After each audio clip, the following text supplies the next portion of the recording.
Welcome to Essential Hayek. I'm Don Boudreau, Professor of Economics at George Mason University, Senior Fellow at the Fraser Institute, and blogger at Cafe Hayek. This video is part of the Fraser Institute's initiative to present the key ideas of F.A. Hayek in an easily accessible format. In this video, we provide an overview of Hayek's life, his accomplishments, and the events that influenced his thinking. Friedrich A. Hayek was born in Vienna on May 8, 1899. As a young man, he served in the Austrian army during World War I. Hayek soon found himself assigned to the Italian front, where his experience in combat had a profound and decisive influence on his life. Following the war, Hayek returned to Vienna and completed doctoral degrees in both law and political science. Working as a young economist in Austria in the late 1920s, Hayek was taken under the wing of noted economist Ludwig von Mises and began his work researching business cycles. Business cycles, or what were then called trade cycles, are known today as booms and recessions. In 1931, Hayek moved to England and joined the faculty of the London School of Economics, where his research into booms and recessions led to his growing fame, especially against the backdrop of the Great Depression of the 1930s.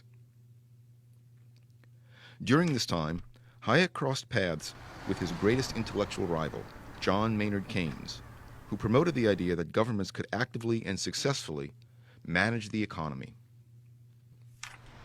Hayek argued, in contrast, that an economy is too complicated and the information needed to make decisions too decentralized for a centrally planned economy to be efficient or effective.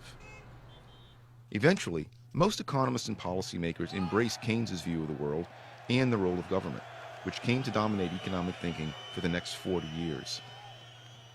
Hayek was largely relegated to the sidelines. But Hayek's time in the shadows was brief. In 1944, he published the classic volume, The Road to Serfdom, which became a bestseller. In 1950, Hayek moved to the University of Chicago, where he published his second major work, The Constitution of Liberty.